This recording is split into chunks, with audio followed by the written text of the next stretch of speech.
네, 주님의 이름으로 축복합니다. 이렇게 만나게 해주신 하나님께 영광 드리고요. 이곳에서 이렇게 또 한 사람 한 사람 뵈니까 여러분에게서 전해지는 또 믿음과 신앙이 저에게도 축복이 되는 것 같습니다. 여러분과 함께 나누고 싶은 오늘 본문의 말씀을 통해서 이제 작게는 부부관계, 또 조금 더 크게는 부모자녀 관계, 또 더 크게는 우리 교회 공동체 함께 생각해 볼 수 있는 관계라는 것에 대한 이야기를 해보고 싶습니다. 우리 민족, 여러분 대한민국에 살고 계시죠? 우리는 우리라는 말을 많이 쓰는 거 혹시 알고 계세요? 굉장히 많이 쓰죠. 저도 지금 우리나라, 우리 교회, 또 여러분 또 뭐라고 쓰시나요? 우리 가족, 우리 새끼, 내 새끼, 뭐 이런 얘기 많이 하시죠. 우리 남편, 내 남편인데도 우리 남편이라고 얘기하죠. 그래서 우리는 우리라는 말을 굉장히 많이 쓰죠. 우리 목사님, 이런 얘기도 하죠. 그래서 우리는 우리라는 말로 살아오는 굉장히 뿌리 깊은 민족이에요. 그러다 보니까 특히 이제 동아시아권이죠. 우리 중국, 한국, 뭐 이제 이런 대표적인 이 두 나라는 우리가 하나라는 것에 대한 굉장한 강렬한 열망을 가지고 사는 민족이에요. 사람과 사람 사이에도 마찬가지고요. 이제 독일 같은 경우는 아이가 태어나면 일주일 후에 바로 따로 재우죠. 근데 우리나라는 언제까지 끼고 재워요? 아마 여기에 초등학생 키우는 부모 자녀들도 계실 텐데요. 자녀들이 옆에서 자는 게 그렇게 좋아요, 그죠? 그래서 우리는 이런 관계를 기생관계라고 하죠. 그래서 너무 깊숙이 우리가 되어 살아가는 관계. 어떻게 보면 우리가 뿌리 깊은 역사 속에 많은 침략을 받다 보니까 한민족으로 우리를 지켜야 했던 수많은 순간들이 있었어요. 그러다 보니까 우리는 우리여야 하고 하나이어야만 됐던 그런 역사적 뿌리들이 있기는 하죠. 그럼에도 불구하고 우리는 우리끼리는 굉장히 영향을 많이 주고받을 수밖에 없는 기생관계를 살고 있다, 이렇게 이야기를 합니다. 근데 이제 서양은 좀 다르죠. 서양은 너와 나는 다른 존재다. 이게 어려서부터 너무나 익숙하게 전해 듣는 말이고, 20살이 딱 되면 대학 등록금 누가 내요? 자기들이 학자금 다 받아가지고 나중에 갚을 생각하면서 내죠. 우리는 언제까지 자식들에게 투자하죠? 죽을 때까지 이렇게 하잖아요. 그러면서 우리는 이제 관계를 그렇게 해가는데, 그래서 그들은 공생관계다, 이렇게 이야기를 하죠. 그래서 EBS에서 한번 그런 조사를 했어요. 자녀가 잘 되고 기뻐할 때, 특히 이제 엄마들, 여성들의 뇌가 어떻게 변할까, 이런 조사를 해봤더니만은 자녀들의 뇌의 변화와 엄마들의 뇌의 변화는 똑같았어요. 자식이 힘들어하면 엄마도 힘들어하고, 자식이 기쁘면 엄마도 기쁘고, 이게 엄마들의 뇌예요. 영국 엄마들은 어땠을까요? 자식이 너무 좋아서 보상적 뇌가 발달해서 집으로 돌아오면 엄마는 네가 그런 일이 있었구나, 축하해, 끝. 우리는 같이 기뻐하잖아요, 그죠? 마치 그래야 될 것 같아서. 이런 것들이 이제 우리 민족인데, 그러다 보니까 우리는 관계에 굉장히 예민하고 민감한 그런 민족이다. 교회도 그렇고요, 가족도 그렇고요. 그래서 우리는 서로에 대해서 굉장히 민감성을 가지고 살아가는 그런 국가, 그런 민족, 그런 뿌리를 가지고 있습니다.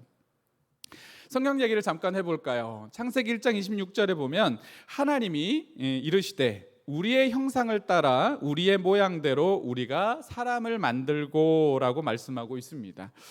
하나님은 사람을 창조하실 때에 두 가지를 가지고 창조하셨다고 하죠. 하나는 형상, 하나는 모양입니다. 그러면 하나님은 왜 우리를 창조하셨을까요? 그것에는 우리라는 이 단어 안에 답이 있습니다. 우리가 잘 알고 있듯이 하나님은 세 분이다라고 이렇게 알고 있죠. 하나님, 성령님, 예수님, 이렇게 해서 우리는 삼위일체다라고 이렇게 말하고 있습니다. 그런데 이 세 분 하나님은 관계적으로 이야기할 때는 우리다, 이렇게 얘기하고 있는 거죠. 이 말은 우리는 셋이지만 완전한 하나인 공동체다, 이런 것을 말해주고 있는 것입니다. 우리가 굉장히 좋아하는 성경 구절 중에 정말 우리에게 사랑이신 하나님을 고백하기도 하는 성경 말씀이죠. 하나님은 사랑이시라, 이런 말씀이 요한일서 4장 8절에 나와 있죠. 우리는 너무나 좋아하는 말씀입니다. 그런데 여러분, 이 사랑이라는 이 단어는 관계적 단어예요.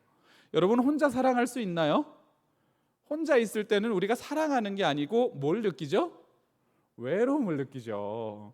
여러분 중에서도 외로움을 많이 느끼는 사람은 소속에 대한 욕구가 강한 사람들이에요. 그래서 끼어들고 싶고 끼고 싶은 마음이 강한 사람들이 외로움을 많이 타죠. 그러는 것처럼 이 사랑이란 말은 관계적 단어죠. 그렇기 때문에 대상이 필요한 거예요. 대상이 있어요.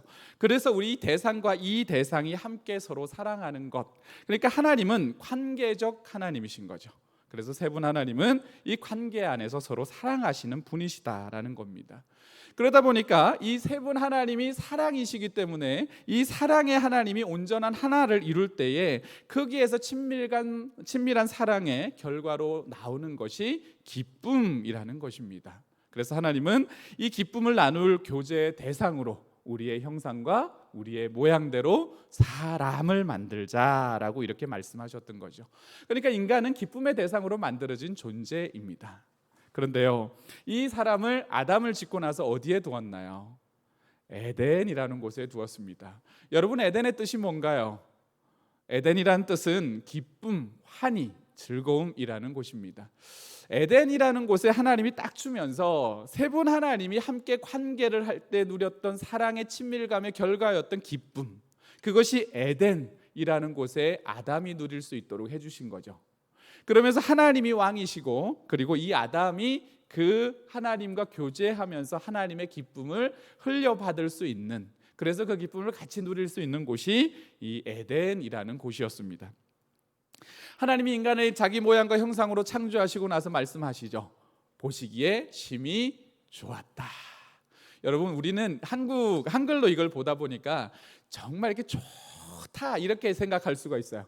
근데 이거를 히브리어로 보면 그 뜻이 아니고 내가 지으려고 했던 목적에 딱 맞다 이 말이야.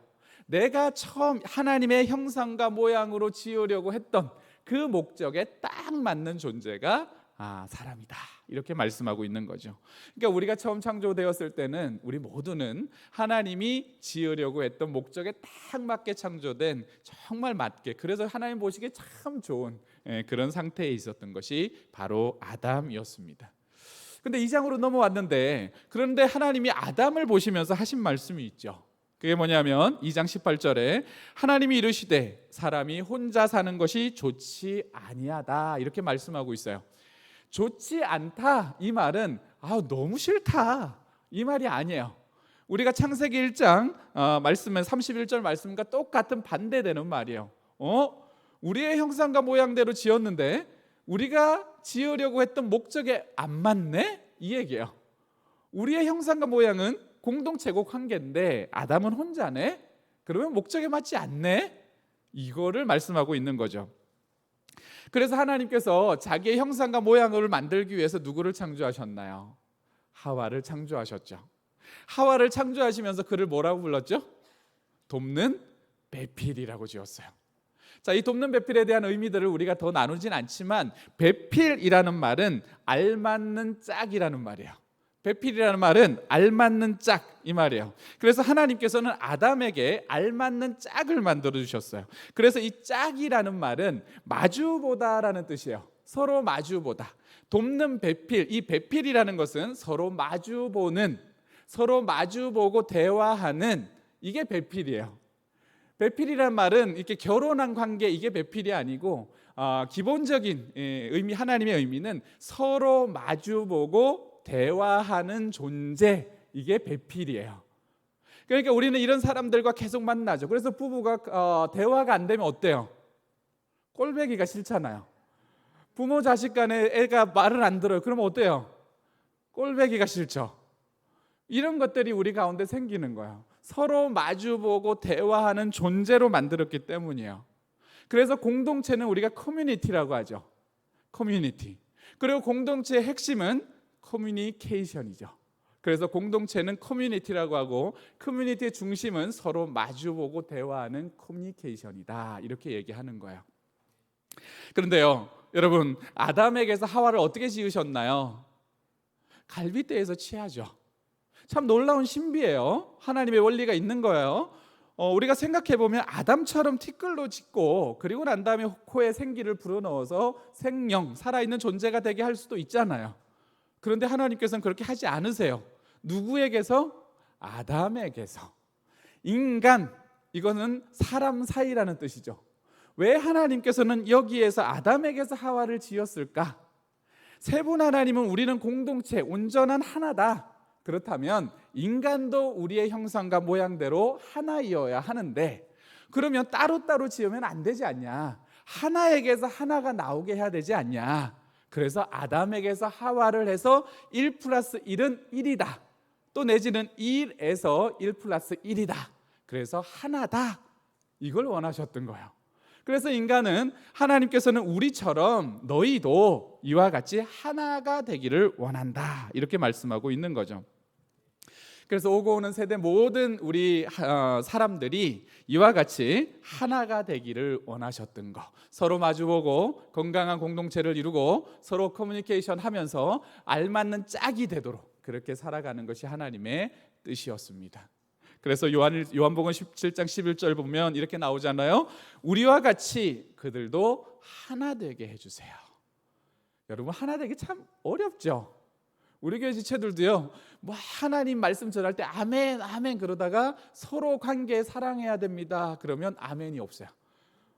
왜냐하면 그게 너무 어렵다는 걸 아니까. 이미 그 로마서에서도 나와 있죠. 인간의 성화, 예수 그리스도의 복음 안에서 칭의를 경험하고 거듭남을 경험한 후에 예수 그리스도를 온전히 닮아가는 과정 중에 성화를 경험하잖아요. 우리는 성결 경험을 할 때 그 열매가 뭐냐라고 할 때 거룩이다라고 얘기해요. 이 거룩이 뭐냐면 사랑이에요. 사랑. 거룩하다가 아니고 우리가 거룩해지는 게 아니고 그것은 이웃사랑이다 이렇게 얘기하고 있어요. 교회 지체들, 내 옆에 있는 가족, 우리 자녀, 우리 부모, 이 사람을 온전히 예수님처럼 사랑하는 것이 거룩이고 성화의 완성이다 이렇게 얘기하고 있는 거죠. 그래서 하나됨, 이것이 예수님의 바람이기도 했습니다. 근데 여러분, 악이 뭐예요? 악. 인간은 죄를 지었어요. 악이 뭔가요? 악은 두 번째 마음이에요. 두 번째 마음. 우리를 하나님 처음 지으셨던 그 상태는 선이에요. 선은 첫 번째 마음이에요. 첫 번째 마음은 하나님이 나의 주이시고 나의 주권자이시고 창조자이시다, 왕이시다라는 것을 인정하고 살아가는 것, 이게 선이에요. 목적에 맞게. 악은 두 번째 마음이요. 선이 아닌 다른 마음. 그래서 이 악이라는 한자어는 두 단어의 합이에요. 버금아, 이거는 다음 가는 두 번째라는 말이에요. 그리고 마음심, 두 번째 가는 마음이에요. 그 마음이 어떤 마음이냐? 내가 왕이 되는, 내가 주가 되는, 내 뜻대로 하는, 그래서 내가 늘 위어야 하는 이런 마음이 악이에요. 그래서 우리는 하나님 떠나서 내가 하나님 자리를 차지하면서 내가 주가 되는 그 상황을 우리가 살아가게 된 거죠. 이게 죄예요. 이게 악이에요. 로마서 3장 23절에 그렇게 말씀하잖아요.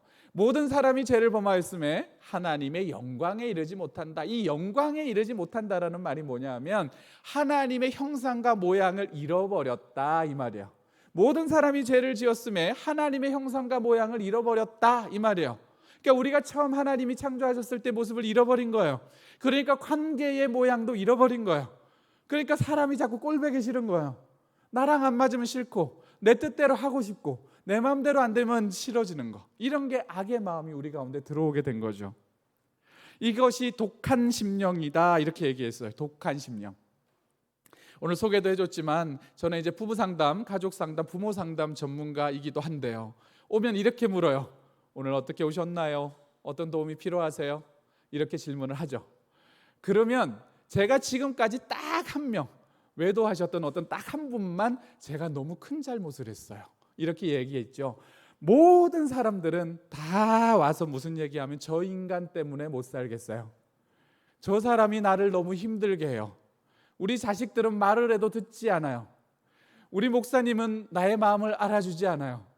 다 누구 얘기예요? 딴 사람 얘기예요. 그 사람 때문에 못 살겠다는 얘기예요. 그래서 내가 너무 힘들어요, 이 얘기를 해요. 그래서 사람들은 이런 걸 가지고 오죠. 그러면서 이제 자기의 이런 갈등의 이야기들을 막 풀어놔요. 그런데 여러분, 갈등의 핵심이 뭘까요? 여러분, 관계 갈등의 핵심이 뭐라고 생각하세요? 관계 갈등의 핵심은 반박하기요. 반박하고 주장하기. 이게 관계 갈등의 핵심이에요. 사람은요, 내 말을 수용해주면 기본적으로 가벼워지고 부드러워져요. 그런데 누군가 내 말을 반박하잖아요. 그러면 그 반박하는 순간부터 우리는 굉장히 날카로워져요. 우리는 굉장히 누군가 오늘 내가 좀 힘들었어 이렇게 말을 했는데 네가 뭐가 힘들어? 이런 얘기 들으면 여러분 어때요? 그때부터 우리 마음은 거칠어져요. 모든 관계 갈등의 핵심은 반박하기와 주장하기와 대립하기, 비난하기요. 3종 세트예요. 부부관계, 부모자녀관계, 교회관계 다 똑같아요. 누군가가 내가 말을 했는데 그때 반박을 해요, 주장을 해요, 비난을 해요. 그때부터 우리는 관계 갈등이 시작이 돼요. 근데 참 놀랍게도요, 우리 한국 사람들은 사람의 말을 잘 수용하는 방법을 잘 몰라요. 왜 그런지 아세요? 우리는 늘 싸웠던 민족이에요. 그러니까 싸우는 걸 잘해요. 싸우는 걸. 그래서 안 되면 뭐라고 써요? 너 몇 살이야? 너 아버지 어디서 살아? 뭐 이런 얘기 하잖아요. 내가 뭐 밥을 먹어도 너보다 몇 그릇은 더 먹었어. 이런 얘기를 하면서 우리는 싸움을 잘해요. 싸움을. 그러니까 우리는 대화하는 법을 잘 몰라요. 그러니까 자꾸 반박하고 주장하고 이런 것들을 굉장히 잘해요. 그러니까 자꾸 소리치고 목소리 큰 사람이 이기는 그런 특징들이 좀 있죠. 그래서 이제 그런 사람들과 제가 너무 많이 만나죠. 그래서 이 사람들에게 관계하는 법을 다시 가르치고, 이 독한 심령을 빼는 작업, 독한 심령에서 나오는 거는 주장하고 반박하게 하고 비난하게요. 이게 독한 심령이에요. 독한 심령. 우리 가운데 그런 게 생긴 거죠.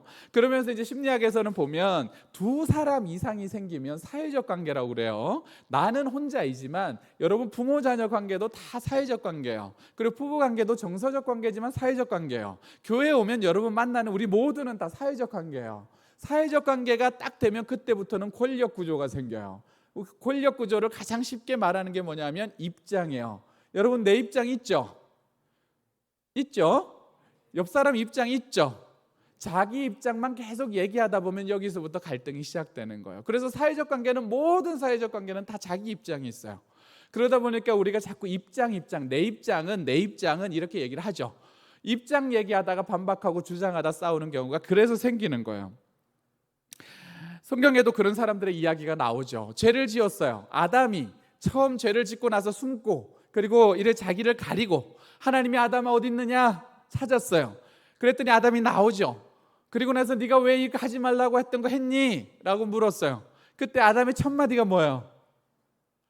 당신이 지어준 그 여자, 저 여자 때문이잖아요. 굉장히 독한 심령으로 바뀌었어요. 뭐를 짓고 난 다음에? 죄를 짓고 난 다음에 인간 안에 굉장히 독한 심령, 그게 생겼어요. 죄송해요 하나님, 제가 잘못했어요. 제가 아담에게 하와에게 잘 전달하지 못해서, 이 얘기를 하와가 만들어지기 전에 들은 거잖아요. 먹지 말란 얘기를 잘 전달하지 못해서 내 잘못이 있어요. 내가 더 잘했어야 하는데. 이런 말이 아니에요. 당신 때문에, 하나님 때문에 이 여자 지어가지고 내가 이렇게 됐잖아요. 이런 게 우리 안에 독한 심령이 된 거예요. 아담의 자녀 누구예요? 가인. 가인 누구 죽였어요? 아벨 죽였어요. 왜 죽였어요? 자기 제사 예배 안 받아줬다고 죽였어요. 그런데 이때 다 가인의 심령이 독한 심령이에요. 이때 분하여 이렇게 나와요. 분하다. 여러분, 분하다 느껴보셨어요? 분한 거 느껴보셨죠? 이 분하다, 분노하다, 이 말은요, 분하다, 이거는 우리가 흔히 말하는 영어의 앵거가 아니에요. 화의 종류도 스펙트럼이 굉장히 많거든요. 싫다, 짜증난다, 이런 건 작은 화예요. 얄밉다, 이런 거 작은 화. 그런데 일반적인 중간 화는 화난다, 분노가 난다, 이런 거예요. 그리고 센 화는 증오심이 생긴다, 혐오감이 생긴다, 원한이 생긴다, 이런 거예요. 사람을 죽일 때는 어떤 감정이 생길까요? 이 감정이에요. 이 감정, 증오심, 혐오심, 원통함, 이런 거예요. 지금 이 분하다라는 말은 앵거가 아니고 레이지라는 뜻이에요. 오래된 증오심이에요. 이게 한 번에 생긴 감정이 아니라는 거예요. 옛날부터 너무너무 싫은 거예요. 누가? 아벨이. 너무 싫은 거예요. 그런데 하나님께서 그러잖아요. 네 마음을 다스려라. 네 화를 다스려라. 그런데도 가인이 다스려요, 안 다스려요? 안 다스려요. 독한 심령은요, 돌이키지 않는 마음이에요. 하나님이 말씀하셔도, 누군가가 진리를 얘기해도, 목사님이 설교를 해도 돌이키지 않는 마음이 독한 마음이에요. 독한 심령. 그런 면에서 다윗은 굉장히 선한 심령, 상한 심령이라고 하잖아요. 상한 심령의 특징이 뭐냐면 진리가 들어오면 돌이킴이 되는 심령이에요. 독한 심령은 가인과 같이 계속 말을 해줘도 안 돌이키는 게 레이지예요. 깊은 자기 분노, 자기 애죠, 자기의. 이런 마음으로 있었기 때문에 이 레이지가 결국 아벨을 죽였던 거죠. 독한 심령이요.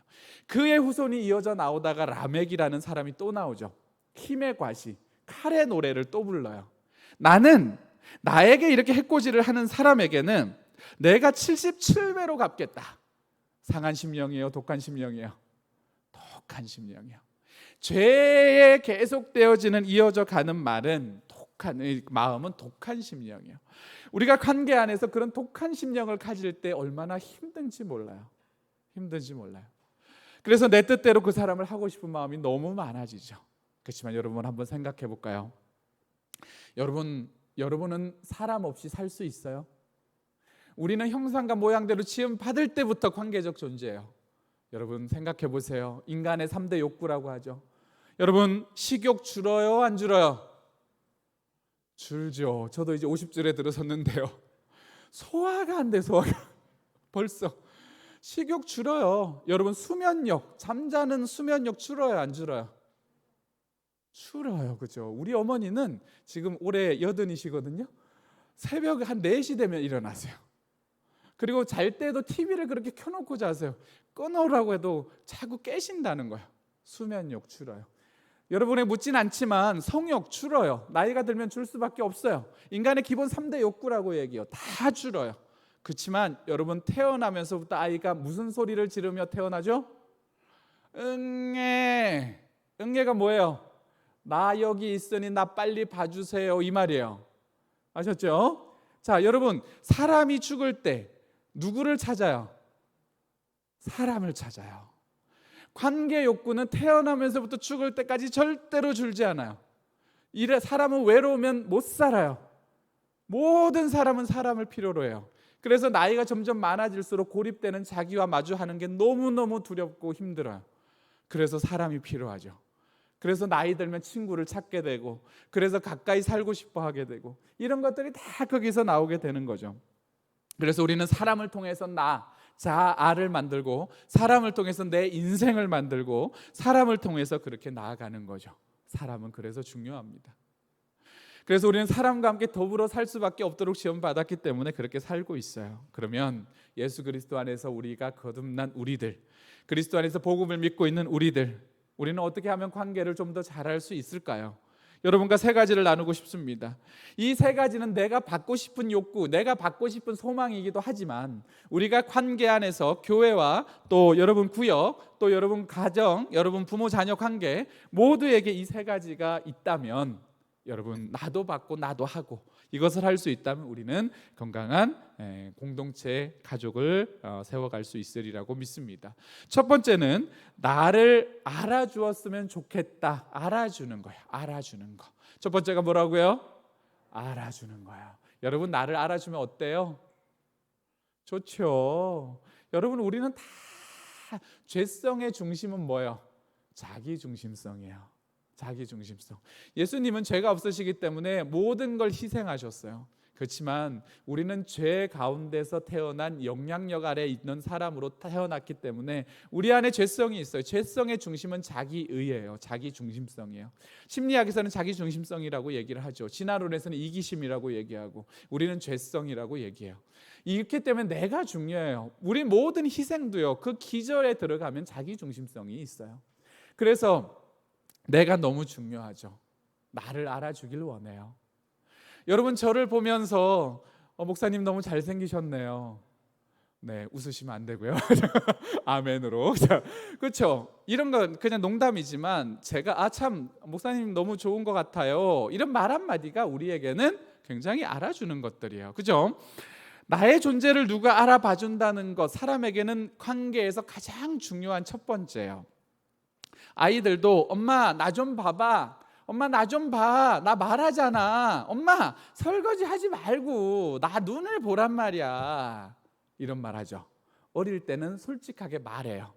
우리가 나이가 점점 들어가면서는 솔직하게 말하지 않아요. 우리는 사회적 가면이 있기 때문에. 그렇지만 은근히 내가 들어왔을 때 나와서 수고했다고 말해주길 바라고, 내가 밥을 했으면 맛있다고 말해주길 바라고, 내 변화를 알아차려주길 바라고, 내 수고를 인정해주길 바라고, 이런 것들이 우리의 마음이에요. 그런 것들이 상한 심령이에요. 여러분, 인정이라는 영어 단어의 뜻이 우리말로는 이런 거예요. 다시금 알아봐주다, 이 말이에요. 여러분, 인정이라는 말은 잘했어 이런 걸로 알고 계시지만 이 원뜻은 다시금 들여다보다, 다시 한번 알아봐주다, 이 말이에요. 인정은 그 사람을 한 번 더 봐주는 거예요. 한 번 더 들여다봐주는 거예요. 그래서 이 사람에게 내가 해줄 말이, 이 사람에게 내가 놓쳤던 것이, 그걸 봐주는 게 인정이에요. 알아주는 거. 여러분, 관계가 좋으면 어떻게 해요? 스킨십이 생기죠. 여러분, 관계 나쁜 사람들에게 제일 먼저 일어나는 게 뭔지 아세요? 뭐를 안 봐요? 눈을 안 봐요. 우리가 관계가 틀어지잖아요. 눈을 안 봐요. 왜 눈을 안 볼까요? 눈은 뭐예요? 마음의 창이에요. 마음이 불편해지면요, 우리는 제일 먼저 눈을 안 봐요. 눈은 마음의 표현이에요, 표현. 그렇기 때문에 안 보는 거예요. 배우자가 불편하면, 자녀가 불편하면 안 보고 이렇게 얘기하죠. 씻으라고 했잖아, 뭐 이렇게 얘기하죠. 당신이 잘해봐, 내가 당신한테 잘하나, 이러죠. 눈을 안 봐요. 마음이 불편하기 때문에. 그런 게 우리들이에요. 그런 것처럼 우리는 바라봐주는 것, 이런 것들이 나를 알아봐주는 사람에게 우리는 마음을 열고 그와 친밀해지는 그런 관계를 하는 거죠. 제가 이제 만난 한 부부가 있어요. 와서 딱 앉으면, 부부 상담 오면 첫 번째 하는 말은 그런 거예요. 이 사람은 내가 양육 후 애를 키우는데 집에 와서 나를 도와주지 않아요. 또 이러면 이쪽에서 뭐라고 그러냐면, 무슨 소리야, 내가 집에 와서 당신에게 맞춰주려고 얼마나 노력하고 있는데 당신이 날 위해서 뭘 해줬어? 그러면 내가 한 게 다 뭐야? 뭐 이러면서 계속 가요. 그러면 제가 그러죠. 그만하시지요. 여기까지 오셔서 싸우려고 오시나요? 그냥 집에 가서 싸우세요. 이렇게 얘기해요. 집에 가서 싸우지 왜 굳이 제 앞에 와서 싸우세요? 이렇게 얘기하거든요. 그러면 다 조용해요, 갑자기. 여기에서 하지 말아야 될 거 3가지 알려드려요. 상대방 말에 반박하지 마세요. 무슨 얘기를 해도 반박하지 마시고 그 말에 주장하지 마세요. 다 입장이 있어요. 자기 입장 다 있으니까 일단 들으시고요. 그리고 난 다음에 비난하지 마세요. 이 얘기, 이거 따를 수 있으면 부부 상담 시작됩니다. 할 수 있나요? 예, 할 수 있습니다. 그러면 그때부터 시작해요. 이게 안 되면 상담 자체가 관계 상담은 안 돼요. 그래서 그거부터 하는 거예요. 그래서 들어보라고. 그래도 사람이 참 신기하죠. 인간은 뭐가 있다고요? 자기중심성이 있어요. 그러면 이 사람이 말해요. 나는 정말 하루 종일 애 키우느라가 너무 힘들었어요. 남편 들어오기만을 기다렸는데 남편은 늦게 들어오잖아요. 그러면 들어와서라도 좀 쓰레기도 비워주고 이렇게 해주면 좋겠는데 남편은 들어와서 아무것도 안 하고 있어요. 이렇게 말하면 남편이 뭐라고 얘기하겠어요? 그랬구나 라고 말을 해야 될 거 아니에요, 그렇죠? 한 명도 없어요. 그때 남편은 또 뭐예요? 자기 입장 반박해요 또. 자, 그럼 제가 그때 딱 얘기하죠. 자, 그만하시고요. 아내가 뭐라고 얘기하고 있나요? 혹시 들으세요? 그 얘기가 들리나요? 아내가 무슨 얘기한지 접수하셨어요? 근데 의외로 안 들어요. 의외로. 얘기 들으면서 내 생각하고 있기 때문에 안 들어요. 그래서 다시 시키죠. 얘기해라. 그러면 또 물어요. 아내 얘기가 들렸나요? 무슨 얘기를 했는지 들었나요? 자, 들었으면 아내에게 무슨 얘기를 해주고 싶으세요? 이렇게 얘기해요. 알아주면 사람은 부드러워져요. 관계는 좋아지는 거죠. 놀랍게도요, 여러분, 누가 알아주잖아요. 그러면 한 편이 돼요. 마음이 한 편이 되는 거예요. 여러분, 교회 왔는데 목사님이 권사님 힘드셨죠? 더워서 너무 힘드셨죠? 그러면 여러분 마음이 갑자기 확 열려요. 목사님 저 너무 힘들었어요. 주님의 힘으로 일어나세요. 그러면 말은 맞는데 머리는 맞아요. 그죠? 여러분, 우리는 머리 중심이다, 마음 중심이다? 마음 중심이에요. 마음 따라 살아요. 우리는 다 맞아도 마음이 안 따라가면 못 따라가요. 근데 목사님이 그렇게 말을 하면 머리는 알겠는데 마음이 안 되는 거예요. 그럼 불편하죠. 제가 대표로 얘기한 거예요. 그런 거죠. 예를 들어서 그런 것처럼 누군가가 내 마음을 알아주잖아요. 그러면 한 편이 돼요. 한 편이. 사람은요, 객관적인 것 같지만 절대 객관적이지 않아요. 모든 사람은 다 주관적이에요. 자기 마음 따라 움직이는 거예요. 그래서 나를 알아주잖아요. 그러면 객관성은 없어요. 그냥 내 마음 알아준 그 사람과 한 편이 되는 거예요. 한 편이. 그런 걸로 우리는 한 편이 되죠. 그러면 한 편이 되면 관계는 좋아지죠. 인간은 기본적으로 쌍둥이 거울 대상을 찾아요. 이 말이 심리학에서 나오는 말인데요. 쌍둥이 거울 대상을 찾아요. 내 마음을 정말 동일하게 알아줄 사람, 이런 사람을 찾아다녀요. 그런 사람을 찾아다니는데 없으면 어때요? 너무 외롭죠. 근데 나이가 들면 들수록 우리가 이런 사람을 찾기가 쉽진 않아요. 그래서 쌍둥이 대상, 거울 대상을 좀 찾고 싶어서 계속 그렇게 우리는 찾아가죠. 그래서 여러분, 첫 번째는 나를 알아주는 사람. 나도 알아주고 하루에 한 번씩이라도 우리 교회 지체들, 우리 가족들 알아주고 나를 또 알아주고 이러면 관계는 굉장히 예수님, 하나님, 성령님처럼 친밀함을 누릴 수 있다. 하나님 어때요? 저는 하나님 참 좋아요. 우리 하나님은 참 좋은 분이에요. 우리를 너무 잘 알아주세요. 출애굽하기 전에 고생하는 히브리 민족들 계속 나오는 출애굽기 3장 말씀이죠. 나는 보았고 들었고 알았다. 이 세 단어를 계속 써요. 나는 보았고 들었고 알았다. 그 백성들, 하나님의 자녀들을 그렇게 보고 계세요. 우리를 늘 알아주세요. 내 자녀들 나는 그를 보고 있다. 그를 알고 있다. 그를 목소리를 듣고 있다. 늘 우리를 알아주시는 분이죠. 그래서 우리 주님 앞에 기도할 때 보면 우리 땡깡 부리고 막 그러잖아요. 하나님 왜 이러시는 거예요 도대체? 막 이런 거 하잖아요. 난 한다고 하는데 자꾸 이러시면 제가 곤란하죠. 그런 기도 하잖아요. 도대체 하나님은 왜 나한테만 말씀하지 않는 거야? 딴 사람 응답도 잘 받는데, 뭐 축복이라는 기름 부음도 있는데 왜 나는 맨날 이렇게 없는 거야? 이럴 때 우리 주님 그러잖아요. 너 자꾸 그런 식으로 기도하면 나 너랑 상종 안 해? 이러시나요? 아니잖아요. 그래, 알아. 나 알아. 난 네 마음 알아. 난 네 생각 알아. 난 네 소리 들어. 네 신음소리까지 난 다 들어. 나는 알아.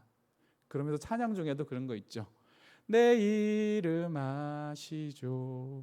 내 모든 생각도 아바라 부를 때 그가 들으시죠.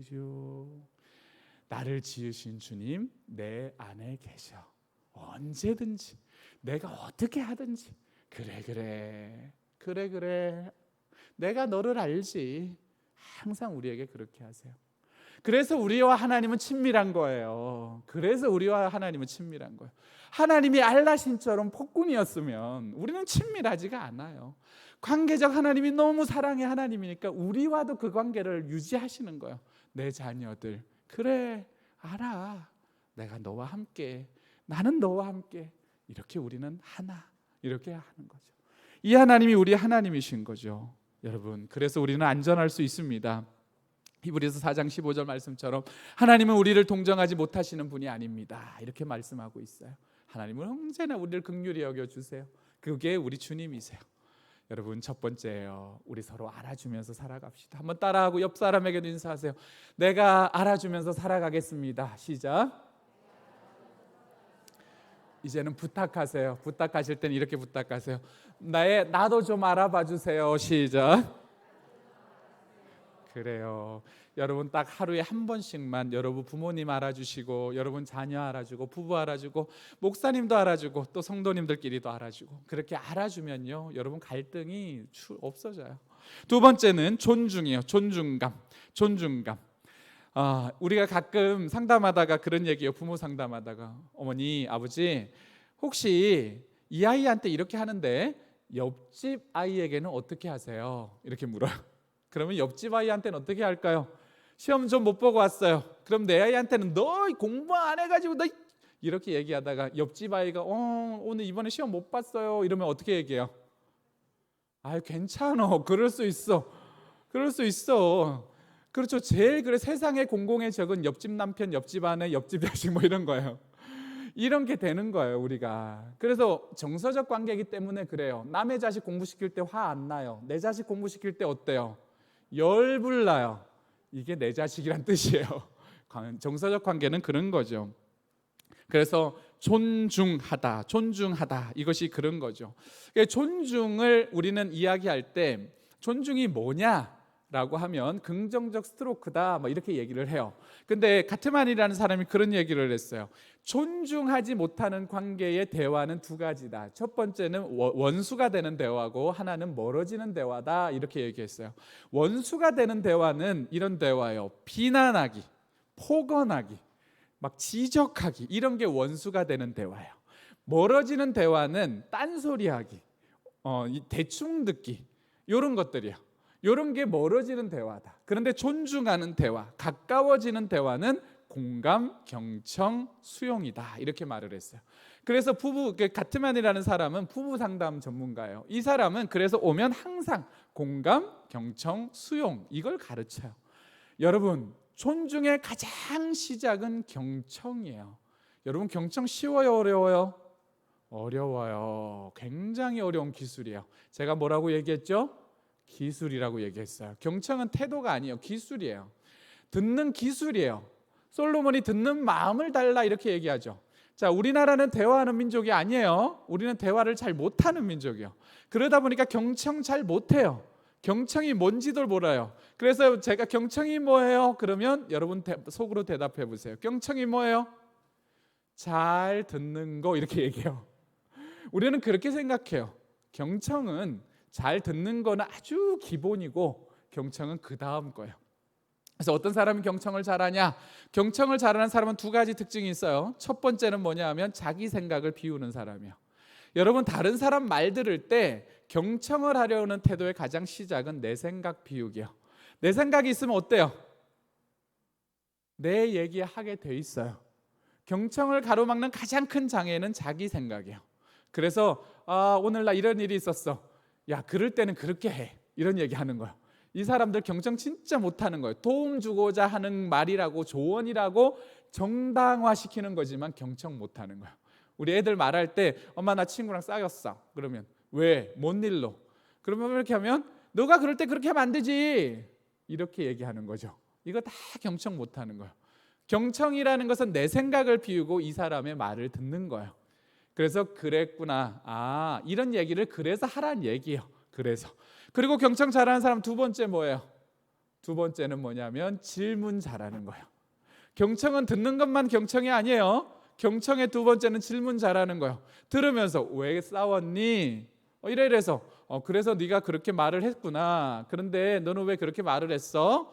계속 그 사람 입장에서 내가 질문을 해주는 거예요. 그 질문을 해주는 것까지가 경청이에요. 그래서 우리는 경청을 한다라고 하면 이 사람의 말을 내가 들어주고 그거를 물어서 그 사람 입장을 내가 충분히 말하도록 도와주는 것, 이게 경청이에요. 그리고 나서 공감이라는 걸 하죠. 여러분, 공감 어려워요, 쉬워요? 어려워요. 공감, 남의 입장 대기요. 근데 공감은 동감, 동의하고 다른 거예요. 공감은 그 사람 입장이 될지, 그 사람 입장이 똑같진 않지만 그 사람 입장에서 내가 한번 헤아려 보는 게 공감이야. 그래서 공감을 사람의 마음의 산소라고 하죠. 산소. 여러분, 우리 몸은 어디에서 숨을 쉬죠? 폐. 그렇죠. 그래서 마음은 이 공감을 통해서 숨을 쉰다고 그래요. 마음은 공감을 통해서 숨 쉰다고 그래요. 여러분, 누군가를 공감해 주지 않으면 굉장히 거칠어져요. 여러분, 말을 하는데 누가 내 말을 공감해 주면 숨을 쉬어요. 산소가 들어오는 거죠. 공황장애, 여러분 많이 들어봤죠? 공황장애, 공황증상 다 똑같은 거예요. 숨막힘 증상이에요. 이 사람들은 꾹꾹 참아놓은 안에서 에너지 소모가 너무 많은 사람들이에요. 이것을 말하고 누군가가 충분히 공유해주고 공감받으면 이런 것들은 사라져요. 근데 혼자 끙끙대다가 생기는 게 공황 증상들이에요.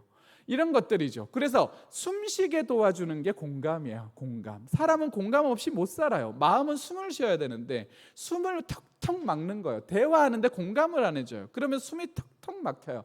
턱턱 막히기 때문에 우리가 하는 게 뭐냐면 공격하는 거예요. 공격. 모든 화는요, 내가 원하는 걸 얻고 싶어서 내는 거예요.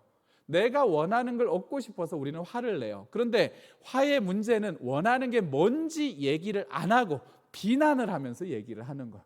그러니까 뭔지 모르고 계속 비난을 하니까 상대도 계속 비난을 하죠. 같이. 이렇게 되는 거예요. 이게 악순환이다 이렇게 얘기하는 거죠. 그래서 공감은 이런 마음의 산소를 주는 것 이렇게 이야기를 하는 거죠. 이게 이제 우리는 존중이다. 존중의 가장 기본적인 건 경청과 공감이다라고 하는 거죠. 제가 유산을 한 적이 있어요. 유산. 지금 이제 둘 아이를 키우는데 첫 번째 아이죠. 유산을 했어요. 근데 나이가 30이었고 이제 아내를 진정시키고 난 다음에 이쪽 방에 왔는데 마음이 너무 힘든 거예요. 그래가지고 이제 제가 그때 누구한테 연락을 했을까요? 엄마. 여러분, 엄마는 정서적 고향이에요. 그렇죠? 우리가 울 때 뭐라고 울어요? 여러분은 주님 그러고 우시잖아요. 그죠? 그죠? 그죠? 아멘. 주님 그렇게 우리가 저도 주님 그러고 많이 울어요. 근데 우리가 정말 그 깊은 눈물이 날 때는 지금은 이제 어른들은 많이 안 그러지만 어릴 때는 다 뭐라고 하면서 울어요? 엄마라고 하면서 울죠. 엄마가 주는 정서적인 굉장한 편안함, 고향적인 게 있는 거예요. 전화를 했죠. 그래서 저희 이제 막내인데 6남매 막내예요. 그래서 지금 이제 제가 저희 어머니한테 막내처럼 해주는 걸 되게 좋아하세요. 그래서 아직도 제가 엄마 막 이래요. 그래서 엄마 뭐야 막 이래요. 그래서 전화를 했죠. 엄마. 근데 그때 제가 엄마라고 이 한마디를 딱 했는데 참 엄마들은 되게 신비로워요. 무슨 일 있지? 이러는 거예요. 제가 엄마 이 한마디만 했는데 근데 다른 사람은 몰랐을 거예요. 그냥 엄마 이 한마디 했는데 너 무슨 일 있지? 이렇게 얘기한 거예요. 왜? 그런 거예요. 이러이러해서 아이가 유산됐어요. 막 이렇게 얘기를 했더니 막 우는 거예요. 그래서 저도 막 울고. 그래서 이제 그러면서 이제 제 마음을 이렇게 헤아려 주는데 그때 정말 몰랐는데 저희 어머니가 뭐라고 그랬냐면 내가 사실은 저희 어머니가 16살에 결혼하셨어요. 16살. 저희 아버지 31살. 정말 저희 아버지 도둑이죠. 그 아무것도 모르는 9남매 막내. 그래서 어떻게 보면 빨리 그냥 보내서 집안에 이렇게 좀 어려우니까 그렇게 보낸 건데 자기도 둘이나 유산을 했다고 그러더라고요. 그러니까 6남매를 낳았는데 8명이었던 거예요 원래. 그 얘기를 들으면서 얘기를 해주는 거죠. 그러면서 우리 막내 힘들었겠다. 괜찮아. 다시 할 수 있어. 근데 이런 말들을 해주는데 제가 막 울고 난 다음에 마음에서 새로운 힘이 확 솟는 거예요. 그러면 산소 같은 호흡이 막 되는 거죠. 그러니까 제 말을 누군가가 이렇게 알아주고 경청해주고 공감해주고 사실 사람들은요 조언이 많이 필요한 게 아니에요. 살다 보면 그냥 내 마음, 우리는 다 마음 따라 살아요. 생각 따라 살아가는 거 머리가 중요하다고 말하지만 모든 사람은 지을 때부터 하나님이 마음을 따라 살도록 지원받았어요. 그렇기 때문에 우리가 마음을 누군가 공감해주고 알아주고 경청해주고 그러면 우리는 굉장히 건강하죠. 여러분 사티어라는 사람이 그랬어요. 자존감이 낮은 사람은 항상 면박꾼을 데리고 다닌다. 면박꾼. 여러분 자존감이 낮은 사람은 면박꾼이 항상 쫓아다니는 거야. 너 그거밖에 못해? 너 그거밖에 안 돼? 너는 그것도 못하니? 야 너는 그렇게까지밖에 말 못해? 너는 왜 관계를 그거밖에 못해? 너는 자식을 왜 그거밖에 못 키워? 너는 뭐 이렇게 능력이 없어? 계속 면박하는 거야. 우리는 사단이 이런 걸 우리한테 많이 하잖아요. 그죠? 사단이 우리한테 이런 걸 많이 해요. 근데 이런 면박꾼을 데리고 산다는 거예요. 이런 사람들이 충분히 경청과 공감을 많이 못 받았다는 거죠. 여러분 교회 안에서도요 장로님들 계시고 목사님 계시지만 저희 교회 성도들에게도 얘기해요. 여러분 교회에 오면 저한테 자꾸 지적하지 마세요. 그래요 제가 지적하지 마세요. 목사님 청소를 왜 이렇게 하셨어요? 저희 교회 청소 제가 하거든요. 작아요, 저희는. 그러니까 그런 것부터 시작해서 이것저것 나한테 자꾸 비난하지 마세요. 누구보다 여러분의 공감과 지지가 필요한 사람입니다. 이런 얘기를 많이 하거든요. 일부러 해요. 일부러. 그런 것처럼 우리는 이렇게 존중해 주는 것, 이런 것이 있을 때 관계는 굉장히 친밀해져요. 하나님 우리 어떻게 대하시나요? 사무엘상 2장 30절에 보면 내가 너를 존중히 여기고 이렇게 말씀하세요. 하나님 우리 굉장히 존중해 주세요. 하나님 우리를 굉장히 존중해 주세요. 너의 마음을 살피며 이렇게 말씀하세요. 항상 우리를 살펴주세요. 우리 얼마나 존중해 주시는 거예요. 그리고 너희가 무엇이든지 원하는 대로 구하라. 우리를 굉장히 존중해 주는 거예요. 우리는 때로는 말도 안 되는 걸 구해요. 제가 이전에 너무 돈이 없어가지고 하나님, 정말 하나님 저한테 이러시면 저 목회 안 할 거야, 이렇게도 얘기해 본 적 있어요. 그런데 그럴 때 하나님이 너 그러면 그만해, 너 그런 기도 이런 거 아니에요.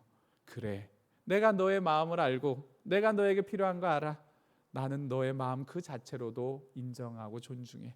그렇지만 믿음으로 가자, 이렇게 하는 거죠. 하나님은 항상 우리를 그렇게 존중하세요. 제가 되게 좋아하는 찬양 중에 그 찬양이 있어요. 내 모습 이대로 사랑하시네, 내 모습 이대로 사랑하시네, 연약함 그대로 사랑하시네. 여러분, 우리 하나님은 어떻게 우리를 사랑하신대요? 내 모습 이대로, 연약함 그대로.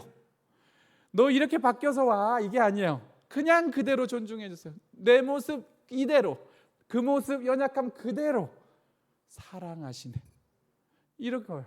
이게 우리를 향한 하나님의 존중이에요. 우리를 향한 그 존중이 늘 우리를 이렇게 귀하게 존귀 여기는 거죠. 그렇게 우리를 대해 주시는 거예요. 오늘 이 시간에도 여러분 어떻게 사셨는지 모르겠어요. 하나님 앞에 합당할 수도 있고 합당하지 않은 수도 있어요. 상한 심령일 수도 있고 독한 심령일 수도 있어요. 그렇지만 그 모습 그대로 여기 와 있는데 하나님, 그래, 그 모습 그대로 내가 너를 존중한다, 연약함 그대로 내가 너를 사랑한다, 그러면서 우리를 존귀 여긴다. 나는 너한테 그래, 알겠니?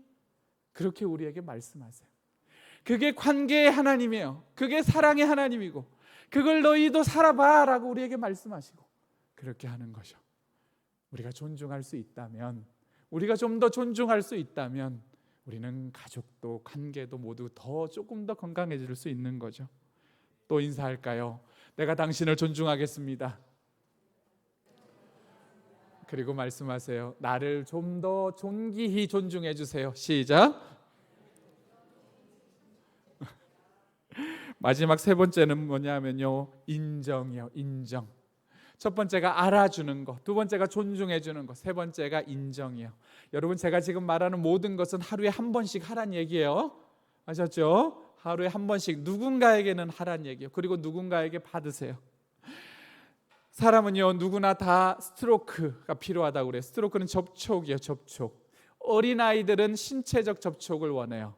그렇지만 아동기 후로부터는 언어적 접촉을 원해요. 언어적 인정. 우리는 심리적으로 인정기아가 있다고 그래요. 인정기아. 인정을 받고 싶어하는 마음이 있다라는 거예요. 그래서 우리는 인정기아에 있다. 어려서는 접촉, 이 신체적 접촉을 통해서 사랑해, 내가 너를 얼마나 사랑하는지 알지, 넌 정말 세상의 보물이야, 이런 말들을 통해서 애들은 신체적 접촉을 안아주면서 할 때, 그때 인정기아가 충분히 채워지는 거예요. 그런데 아동기 후기, 청소년기 후기로 지나가면서 어른이 되면 이런 것들을 말로 받고 싶어 하는 거예요. 말로. 이런 말이 우리 가운데 들어와야 인정기아가 들어오는 거죠. 여러분, 우리가 배고플 때 밥 먹으면 어때요? 배가 불러요. 그렇죠? 우리의 심리는 그런 거예요. 우리의 마음은요, 누군가가 공감해주면 숨을 쉬고, 누군가가 인정하면 배불러, 마음이 불러져요. 마음이 포만감이 생겨요. 마음의 포만감, 그런 게 생기는 거예요. 인정을 못 받으면 마음이 쫄쫄 굽는 거예요. 그래서 잘한다, 잘한다, 잘한다, 잘한다. 어릴 때는 우쭈쭈쭈쭈쭈. 크면은 아유, 이런 거 참 좋으시네요. 참 잘하시네요. 목사님 그렇게 해주니까 너무 좋네요. 권사님 이런 것들이 저한테는 새로운 힘이 되네요. 이렇게 환영해 주시니까 제가 존귀 여김을 받는 것 같아요. 선생님 그렇게 웃어주니까 제가 정말 환영받고 있는 것 같아요. 이거 나눠주시는 것이 정말 마음 써주는 것이 너무 고맙네요. 이런 것들이 다 인정이요. 그런데 너무 당연하듯이 받고 너무 당연한다는 것처럼 이렇게 또 받고 이런 것들이 우리 안에 있는 것들이 참 마음을 불편하게 하죠. 여러분, 전 그래서 얘기해요. 세상에 당연한 건 없다. 언제든 감사해야 하고 언제든 고마워해야 하고 감사는 모든 것을 이겨요. 감사하면 버릴 게 하나도 없어요. 그래서 항상 감사합니다. 저는 이제 저희 교회 지체들하고 제가 자꾸 이 말을 쓰니까 저희는 이제 작은 교회니까 이 말을 쓰는 지체들이 이제 많이 따라해요. 그래서 제가 제일 많이 하는 것 중에 뭐냐면 좋네요. 참 좋네요. 이 말을 나눌 때나 설교할 때도 엄청 많이 해요. 그러니까 지체들이 우리 목사님은 맨날 좋네요만 해. 그러면서 본인들도 따라요. 이렇게 뭐 갖다 주면 좋네요 막 이러죠. 좋아요, 참 좋네요, 좋으네요. 이 말을 많이 해요. 여러분, 감사는 우리 가운데 감사가 있으면 사람에게 고맙다는 말을 자주 하게 돼 있어요. 고맙다 이런 말들이 우리는 참 좋은 인정이죠. 아들러 여러분 아실 거예요. 아들러가 했던 말이에요. 사람은 인정을 못 받으면 거칠어진다 이렇게 얘기해요. 사람은 인정을 못 받으면 거칠어진다. 여러분, 거친 사람들은 다 인정이 필요한 거예요. 거친 사람들은 다 인정이 필요한 거예요. 그래서 우리는 이런 거죠. 여러분, 우리는 인정받고 싶어요. 저는 자존감이 낮은 사람이었어요. 낮은 사람. 여기 이제 저보다 어르신들도 많이 계시지만 저는 사실 경상남도에서 태어났는데요. 완전 깡촌 산골에서 태어나서 제가 자랐던 연령대가 지금의 한 70세 정도, 70대 정도 사신 분들하고 삶의 분위기가 좀 비슷할 것 같아요. 전 초등학교 때 책보하고 다녔어요. 책보. 그리고 고무신 신고 다녔어요. 고무신 6학년 때까지. 잘 이해 안 되시죠? 그러고 다닐 정도로 깡촌이에요. 지금도 차가 하루에 한 대 다녀요. 하루에 한 대. 흑백 TV가 초등학교 그러니까 2학년 때 9살 때 우리 마을에 한 대 있었어요. 한 대. 지금도 그 정도였어요. 지금도 방송 채널 3개 나와요. 그런 동네인데 저희 어머니는 6남매를 낳고 제가 태어나자마자 그때 식모살이를 했어요. 식모살이. 읍내에 나가서. 그러니까 이 어린 아이를 누가 키웠겠어요? 저희 그 형제들이 키웠겠죠. 저희 아버지는 그 북한에서 넘어온 이산가족이에요. 혼자. 그러니까 아버지는 땅도 없고 재산도 없으니까 혼자 막 이렇게 남의 일 하면서 이제 재산을 막 이제 키워가는, 불려가는 그런 가정에서 자랐어요. 그러니까 방임이에요, 방임. 아무도 들여다 봐주지 않는 이런 가정에서 제가 자랐어요. 그러니까 이제 너무 외롭고 그리고 뭐 인정도 없고 막 이런 상황에서 산 거죠. 그런데 너무 많은 비교를 당했어요. 너무 많은 비교도 당하고 그러면서 제가 제일 많이 들었던 저희 형과 누나들이 했던 말, 너는 못생겼어. 너는 못생겼어. 너는 들창코야. 너는 머리 무게가 몸무게 반이야. 뭐 이런 거 있잖아. 이런 얘기를 너무 많이 들었어요. 어려서부터. 너는 돌연변이야. 이런 얘기. 우리 집에서, 왜냐하면 저는 저희 어머니를 닮았어요. 근데 저희 형제들은, 남매들 다 저희 아버지를 닮았어요. 아버지 닮은 좀 이쪽은 다 이렇게 얼굴도 작고 눈도 쌍꺼풀에 코도 오똑하고 약간 이런 느낌인데 저 혼자 저희 어머니처럼 펑퍼짐하게 이렇게 좀 생겼어요. 그러니까 이런 삶을 이렇게 살다가 오니까 자존감이 너무 바닥을 치는 거예요. 이런 삶을 살았는데 그래서 이제 제가 이제 목회를 하기 전에 첫 직장을 이제 모 자동차 회사에 입사를 했어요. 입사를 했는데 아직도 기억나는 게 과장님이 이렇게 저한테 말을 하는 거예요. 오주원 씨는 왜 결제를 받으러 오려면 눈을 안 봐? 이렇게 얘기하는 거죠. 사람의 눈을 쳐다보는 게 그렇게 두려운 거예요. 그걸 못 보는 거예요. 그래서 항상 고개를 숙이고 있고 말을 할 때도 여기를 보면서 이 사람하고 대화를 하는 거예요. 이렇게 제가 그럴 정도로 굉장히 자존감이 낮았죠. 그래서 제가 결혼할 때 기도를 하면서 하나님 정말 무던하고 남자 같은 여자를 만나게 해주세요. 그렇게 기도를 했어요. 그런데 딱 결혼을 했는데 정말 남자 같은 여자를 만나서 여러분 기도 잘하셔야 돼요. 그래가지고 했는데 정말 처음에는 그게 너무 좋더라고요. 근데 뼛속까지 예민한 저는 그래도 마음을 살펴주고 이런 게 필요하잖아요. 근데 정말 아무것도 안 봐요. 진짜 그 정도로 무던한 사람을 만난 거죠. 하나님 신실하시죠? 근데 이런 분을, 이런 배우자를 만났는데 참 좋은 게 우리가 인간의 겸 좋은 대상 경험, 어렸을 때 못하더라도 우리가 좋은 대상 경험을 또 성장해서 하면 변한다고 해요. 우리는 하나님의 대상 경험, 그리고 목회자라든가 공동체의 대상 경험, 그리고 가장 크게는 배우자의 대상 경험, 이것이 우리를 변화시킨다고 해요. 그렇기 때문에 우리는 하나님이 우리를 어떻게 대상 경험을 시키는지에 따라서 변화돼요. 아멘. 자, 그런데 이제 저희 배우자를 만났는데 너무 건강한 사람을 만난 거죠. 근데 저를 처음 딱 만났을 때부터 항상 해줬던 말이 뭐냐면, 주원 씨는 너무 잘생겼어, 이렇게 얘기를 하는 거예요. 처음에는 제가 어떻게 했을까요? 거짓말하지 마, 이렇게 얘기했어요. 거짓말하지 마. 근데요, 사람이요, 계속 그것도 먹다 보니까 어떻게 될까요? 나중에는 제가 잘생겼다고 생각을 하는 거예요. 제가 진짜로 실제로 군대 갔는데, 이 하이모라고 하죠. 하이모. 이게 전투할 때 우리가 모자, 일반 모자 말고 이렇게 전쟁할, 이게 뭐 뭐죠? 사격하고 이럴 때 쓰는 거. 그게 맞는 게 없어가지고 여기가 제가 되게 커요, 이쪽이. 그래서 안에 걸 빼고 썼어요. 빼고. 그 정도로 컸는데 항상 저한테 뭐라고 그랬냐면, 주원 씨는 머리가 작아. 머리가 작아. 그리고 사람들 있는 데서, 야, 주원 씨 되게 멋있지 않아? 이런 얘기를 막 교회 가면 막 하는 거예요. 그래서 제가 처음엔 너무 부끄러워가지고 제발 좀 말하지 말라고. 근데요, 한 2, 3년 지나니까 당당하게, 저도 당당하게, 그렇지, 내가 좀 멋있긴 하지, 이런 생각을 하고 있는 거예요. 놀랍죠? 이런 것들이 인정이에요. 인정은 사람을 변화시켜요. 인정은 사람을 그렇게 바꿔요. 여러분 생각해 보세요. 잘, 못. 자, 여러분은 잘하는 거에 초점을 맞춰서 봐요? 못하는 거에 초점을 맞춰서 봐요? 아닐걸요? 우리는 대체로 못하는 걸 자꾸 얘기해요. 우리 교회 이게 필요하지 않아요? 우리 교회 이게 너무 부족해요? 우리 교회 이래 어때요? 당신은 이게 어때요? 너는 이게 문제야? 너는 이게 바뀌어야 돼? 너는 양말을 안 갖다 넣어? 너는 먹으면 치우질 않아? 너는 공부가 부족해? 너는 뭐 어때? 항상 이런 얘기요. 그죠? 우리 교회는 너무 좋아요. 갔더니만 목사님도 좋고요, 권사님도 좋고요, 장로님도 좋고요. 이게 좀 있지만 그래도 우리는 이런 게 있고요. 우리 공동체 너무 좋고요. 네가 내 자녀여서 너무 좋고, 당신 늦게 들어오더라도 열심히 일해서 당신이 너무 기쁘고. 이런 얘기 해요, 안 해요? 대체로 잘 안 해요. 우리는 어떤 정서를 가진 민족이다? 부정적 정서를 많이 가지고 있어요. 근데요, 우리가 거기 함정이 하나 있어요. 함정이. 우리는 못하는 거를 자꾸 얘기해서 좋아질 거라고 생각해요. 그죠? 그런 기대가 있어요. 자녀, 배우자, 교회 뭐 다 똑같아요. 사회를 향해서도 마찬가지예요. 우리가 그래서 기사 보세요. 대체로 좋다, 아우 잘했다, 이런 기사 없어요. 클릭을 많이 하는 모든 기사들은 다 누군가를 향한 비난이에요. 못하는 것만 지적해요. 그래서요, 우리가 바라는 기대가 있죠. 못하는 거를 계속 얘기하면 잘할 거라고 기대해요. 그런데 여러분, 이건 정말 모르는 거예요. 이거는 심리학에서 나오는 이야기예요. 사람은요, 못한다 얘기하면 어떻게 돼요? 더 못해요. 잘하는 것도 못하게 돼요. 이게 사람이에요. 근데 잘하는 거를 주목해서 계속 얘기를 하는 거예요. 잘한다. 너 이거 참 잘하는구나. 이런 거 좀 네가 그래도 노력하는구나.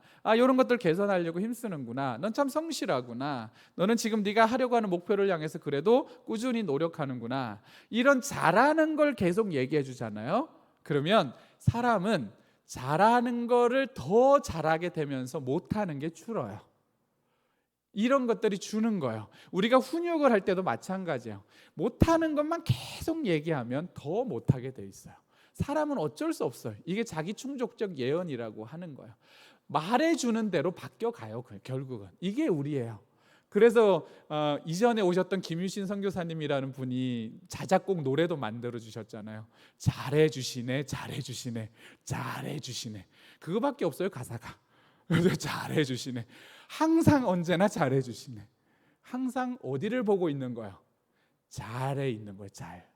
우리가 사람을 대할 때요, 잘에 포커싱해서 대하면 그 사람을 향한 우리의 관점이 잘에 가 있으면 그 사람은 잘해요. 그러면서 우리 관계도 더 긍정적으로 바뀌는 거예요.